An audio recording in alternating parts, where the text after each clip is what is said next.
This morning I had a very interesting experience. I was asleep in bed and somebody was not, I felt, or maybe I dreamt it, somebody was knocking on the door. Not this door in my office, my bedroom is the other side of this wall here. So anyway, I woke up and I'm there thinking to myself, was that the postman or somebody knocking downstairs?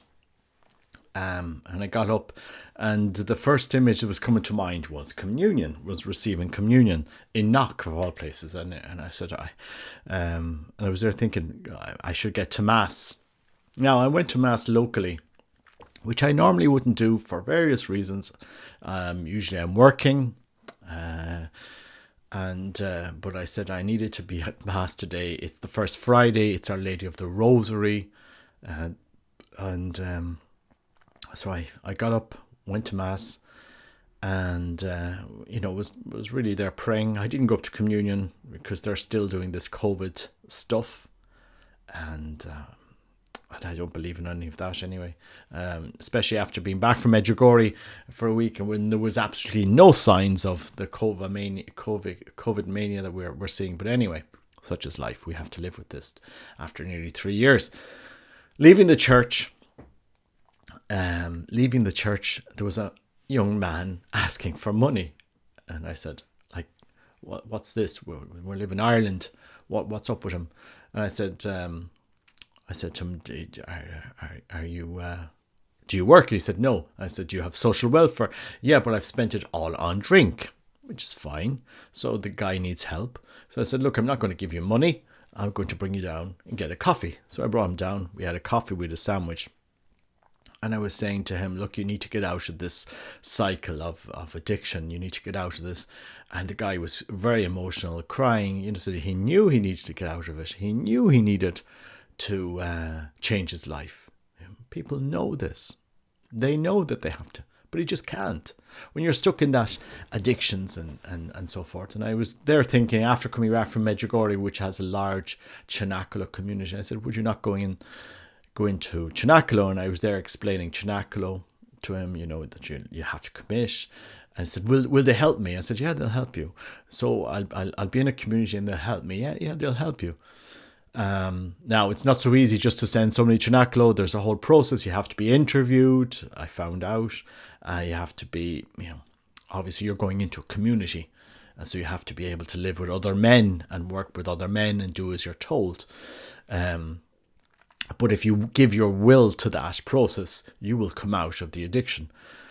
Why am I doing this video? Because it's not so much that I'm trying to show how virtuous Robert is. Robert brought this guy for a coffee, and Robert brought this guy for a sandwich, and so forth. And Robert, what are you doing this video? The reason I'm doing this video is because I brought this man home to his family afterwards. I spoke to his mother and father, and I said, look, we need to get help for your son. He's a 23-year-old man. And so we spent some time. Then I arrived home here in my office. I was about to go to work. And a man calls me that had been in Chinakolo 20 years ago. Like, this man that calls me, people just don't call me up and talk to me about Chinakolo. And I'm just there thinking afterwards, like, what are the odds? What are the odds? It's like, I wake up this morning as if I'm hearing a knock. It's like Revelations. And to those whom I love, I reprove and discipline. So be jealous and repent. Behold, I stand at the door and knock. If anyone hears my voice and opens the door, I will come in to him and eat with him, and he with me. Christ is knocking. He's bringing me to encounter this man, which I wouldn't have gone there. I bring him home. I try to give this guy some hope. And I come home and I sit here in my office, and a man calls me, and he's talking about his conversion in Chinakolo 20 years ago and the work he is doing. And there I'm just there trying to digest everything that's going on, because there's been a massive, incredibly massive outpouring of support for the work that Christ wants to do in Ireland with men. We need to be fathers. We need to be fathers. This is coming to me in prayer so often. Robert, lead. Be a man. Lead men to my sacred heart, lead men to the Eucharist, pray with them. And Christ is calling us men to be fathers and to bring men like that 23-year-old man into the light of the Father. To know you don't have to live in the cycle of addiction, of hurt, of pain. I mean, this poor man was in a lot of pain. And there was so little I could do for him other than listen, be there, help him, have a coffee, have a sandwich. And the cycle of drugs and of addiction and all of this, it causes a lot of pain in men's lives. And Christ is asking us in this moment in time, as Catholics, as Catholic men, to be the visible sign of his Sacred Heart. I come back. It was after I had that phone call. I was there. I was praying in front of this crucifix, this picture of our Lord crucified. I was praying to him. I had read the crucifixion account that Maria Valtorta has written. Now, I'm not saying that account is true or not. I'm just saying it's a meditation, and it's very powerful that I read sometimes. Poem of the Man God I've known for many years. And I was just reading it, and Christ, I could see Christ here standing in front of the door, here in my little office, my little prayer room, and he's calling us men, not to keep the graces we're getting from Christ to ourselves. We have to be leaders in the faith. We have to bring men to encounter the Sacred Heart of Christ. We have to be channels of grace in Ireland at the moment. And I suppose, hopefully, I'll have more details on the Derry event on the 19th of... And I'll have more details of the Derry event tomorrow evening. I will try and get them resolved. But it can't just start there. This has to go throughout Ireland. We need to pray as men, and we need to be called to mission. We need to help those who are desperately lost, especially young men, so that we can show them how to be a father. How to be a father. This is what's coming to be prayer. I mean, if you could live in my skin and walk in my shoes, you would just see the miracle of God's grace that's working now in the church. The Irish church sadly has lost it at this moment in time. They are lost men. The leaders are leaders. They're lost. They don't understand their mission in the church to be fathers, to lead men, to it's not being talked about in this synodal process at all. What's the mission of a man in the church? What is a man supposed to be called to? Completely gone. But Christ isn't sitting idly by. He is talking to us. He is leading us. He is pushing us. He is placing us in places we didn't expect to be channels of his grace, to be fathers. So to any men listening to me, and I know there are a lot, because over 65% of people that listen to me on this channel are men. I can see this from the statistics. You are called to mission. We are called to mission. A lot of men could be suffering at this moment in time. Our faith increases if we live it, if we give our heart to Christ, and if we be the mirror of Christ. We have to be the mirrors of Christ's Sacred Heart in this world. We have to be the mirror of that. We have to be the heart of the Father. Christ's whole mission is to bring us to the Father. I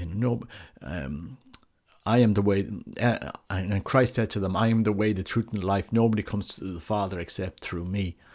Christ is the living face. He's drawing us to the Father, and this is the great mission that men have in Ireland today. We need to reach all of those men that are lost in their addictions, in their depressions, in their loneliness, and bring them together. The devil, Satan, doesn't want men praying together.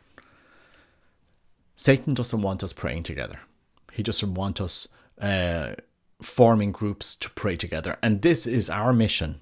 We need to create hundreds of prayer groups for men around Ireland.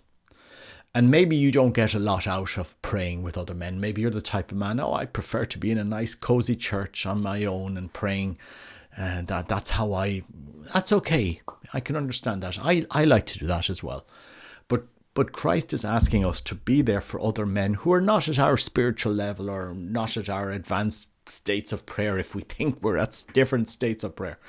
Christ wants you as a man praying with other men, with young men, being in a group, 20 to 30 men, to bring them to the Father, to show them the love of the Father. As Proverbs, and somebody sent me this today, Proverbs 27:17, iron sharpens iron and one man sharpens another. And that's how we advance and we battle in the spiritual life. If we can help other men, we can help young men like that poor young man that's in that cycle of addiction. He just needs a hand out of that. We have to be the agents of grace. We have to be mirrors of the love of Christ. I mean, Christ's grace doesn't leave us unchanged. It just simply doesn't. I mean,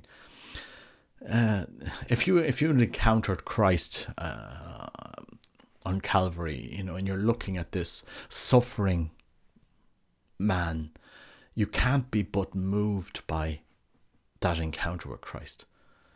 In the midst of the storm, there was a great storm when Christ was suffering at the last moments of his life. There was a great storm enveloping around him. There was simply it's something incredible to witness. And that storm, it was there to warn us, to show us, what we were doing to Christ. When we go against him, we create storms in our lives, and it's time now that we stood up and brought calm and serenity and peace to others' lives. So this is our call, and I'm really urging to the men around Ireland that are listening to me. I know you are, because so many have contacted me. They want to be part of this. This has struck a chord. I've gotten messages from men that are saying that they've been crying after listening to my videos. So something is happening. And it's not me, it's Christ that's moving your hearts. He wants you to return to him. He wants you kneeling to receive his body. He wants you kneeling in front of him to receive his body on your tongue. He wants to feed you. Christ wants to feed you, and you need to be humble to be fed by Christ. And when he does that, he transforms your life and he'll transform those around you. That's our mission. That's our mission. We will not stand back. And it's great to see that Christ is working in the lives of so many men around Ireland, and we will lead others. We will lead, and we will show our families, our wives, our children, how much we love them and how much we want to be images of God the Father. So anyway, just a small video. I mean, I was just thinking, should I do this or not? And then I think it's going to hit a chord. I think it's hitting a chord in Ireland, and I suppose Christ keeps saying to me, lead. Robert, you need to lead. You need to show my love. Don't keep it to yourself. And that's it. It's not my message, it's Christ's message, and that's simply it. We have to be face. We have to show the people we meet the love of God the Father, and the message that Christ has come to give us. So keep praying, and I'm hoping to have details tomorrow. But please pray for that young man. Please pray for him. I know he needs help, and so please pray for him. I won't give more details, but please pray for him. God bless. Take care. Bye bye.